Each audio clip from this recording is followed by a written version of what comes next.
Bayangin kamu bangun tidur, terus tahu-tahu kamu udah jadi orang kaya raya. Hal pertama yang bakal kamu lakuin apa nih? Mungkin beli rumah idaman? Atau mobil super keren? Atau bahkan beli kapal pesiar? Tapi tahu gak, ternyata gak semua orang punya pemikiran yang sama. Ada satu tukang kebersihan yang berhasil buktiin kalau dia pinter banget dalam hal investasi.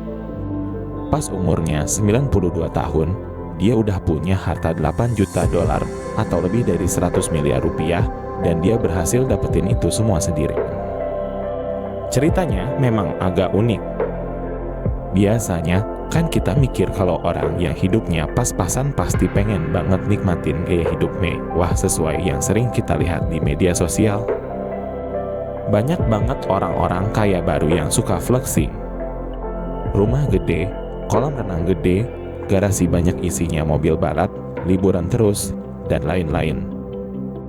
Tapi ada juga orang-orang yang cukup puas sama apa yang mereka punya dan bisa hidup dengan tenang.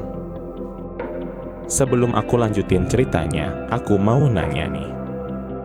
Kalau kamu jadi orang kaya, kira-kira kamu bakal ngapain sama duitnya?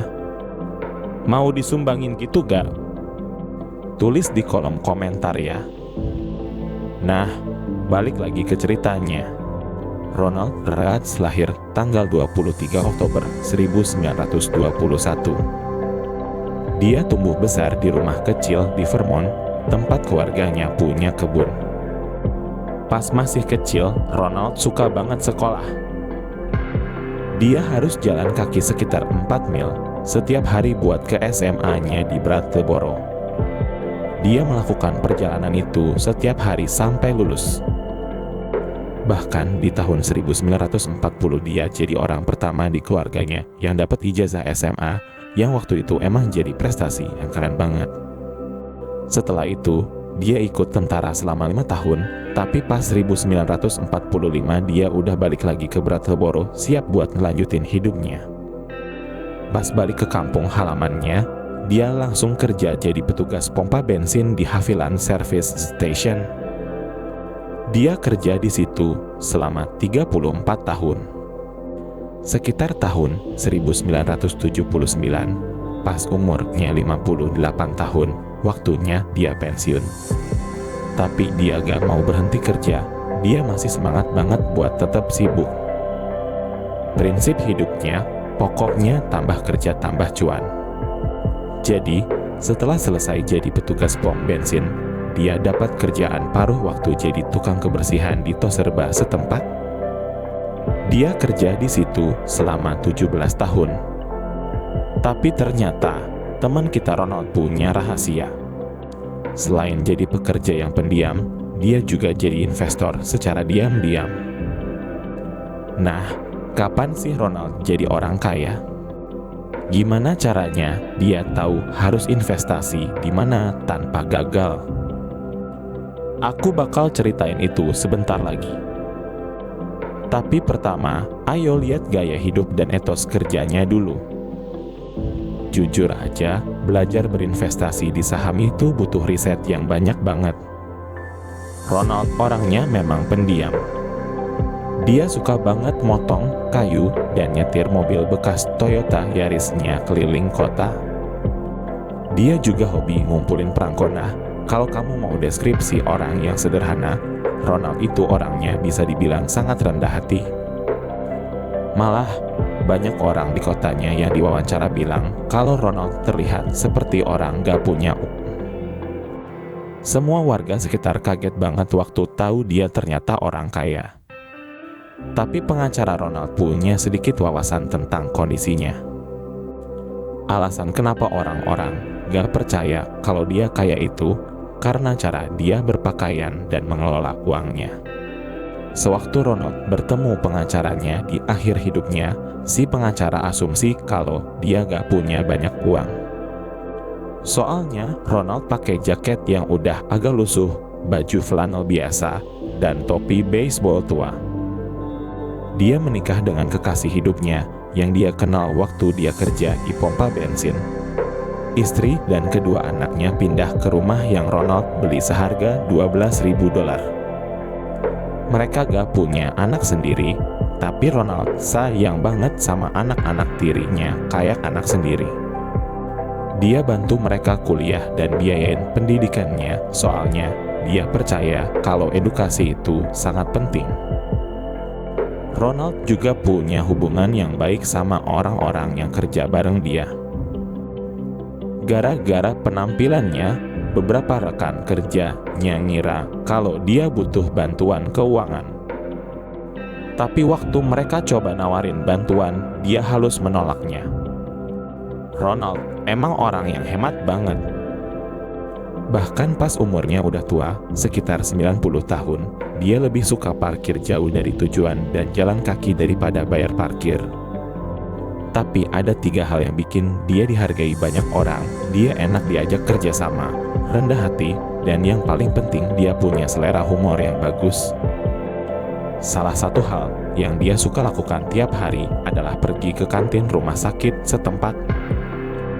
Dia bakal datang tiap pagi, pesan kopi dan roti isi selai kacang. Dia selalu duduk di tempat yang sama, minum kopinya, bayar makanannya, terus balik lagi. Dia pakai jaket musim dingin tua yang disatuin pakai peniti biar tetap tertutup. Sayangnya, kantin rumah sakit itu ditutup beberapa tahun kemudian, jadi Ronald cari tempat sarapan baru. Dan akhirnya, dia menemukan Friendly's dan jadi rutin sarapan di sana. Kebetulan, direktur pengembangan rumah sakit setempat sering makan di restoran itu, dan dia kasih saran Ronald buat main ke perpustakaan dekat situ. Saat Ronald dengar soal itu, matanya langsung berbinar. Dia lalu mendaftar jadi anggota perpustakaan dan mulai meminjam tumpukan buku tiap minggu. Dia belajar dengan antusias. Akhirnya, dia jatuh cinta sama koran tertentu, yaitu The Wall Street Journal. Ronald suka banget pergi ke perpustakaan, jadi dia selalu nyetir sendiri atau minta anak tirinya untuk anterin dia. Dia bisa ngabisin berjam-jam buat belajar soal pasar saham dan investasi, sampai dia bisa nentuin perusahaan mana yang layak buat dia investasi. Nah, gimana caranya Ronald diam-diam ngebangkitin hartanya? Dia jago banget memilih saham dan belajar pasar saham. Dia mulai dari sedikit sampai lemarinya penuh dengan sertifikat saham yang terus numpuk. Dia bagi-bagi uangnya ke berbagai kategori perusahaan dan dia investasikan sedikit uang di banyak perusahaan dan bukan banyak uang di sedikit perusahaan. Hal ini membuat portofolionya aman, soalnya kalau ada masalah, uang yang hilang gak bakal gede-gede banget. Dia mulai investasi beberapa tahun setelah dia kerja jadi petugas pom bensin dan dia pegang saham-saham blue chip beberapa lama. Itu yang bikin uangnya naik berkali lipat. Dia juga investasi di perusahaan yang bayar dividen jumbo. Jadi, dia bisa pakai uang itu buat beli saham lagi. Ronald bukan tipe orang yang melek teknologi. Jadi, fokusnya tetap ke perusahaan-perusahaan yang dia baca di buku-buku perpustakaan. Pas dia meninggal, dia punya lebih dari 95 saham yang tersebar di berbagai industri seperti telekomunikasi, kesehatan, barang konsumen, transportasi kereta api, dan utilitas publik. Gak ada satupun keluarganya yang tahu berapa banyak uang yang dia punya atau berapa kekayaannya.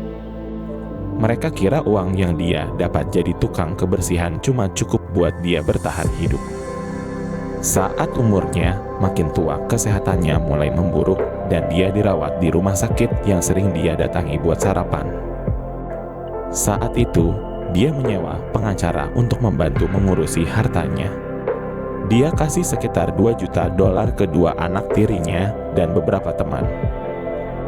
Dia sumbangkan $4,8 juta ke rumah sakit Brattleboro dan $1,2 juta ke perpustakaan yang sering dia datangi. Ronald pengen tetap jadi orang yang gak terlihat, tapi dia juga pengen dikenal karena kerja dan perbuatannya. Dia pernah ngobrol sama temannya Dan dia bilang enak ya kalau namaku dipasang di gedung. Tapi langsung dia sesali dan bilang enggak sambil geleng-geleng kepala. Salah satu hal paling penting yang dia lakukan adalah berbagi ke komunitas dan orang-orang yang dia kenal dekat. Rumah sakit tempat dia sarapan, perpustakaan tempat dia belajar soal pasar saham, dan keluarganya yang dia sayang. Intinya, Ronald itu orang kaya, tapi bukan cuma dari segi uang, tapi hatinya juga. Nah, kalau kamu dapat sesuatu yang baru hari ini, jangan lupa kasih like ya ke videonya, terus share ke teman-teman kamu.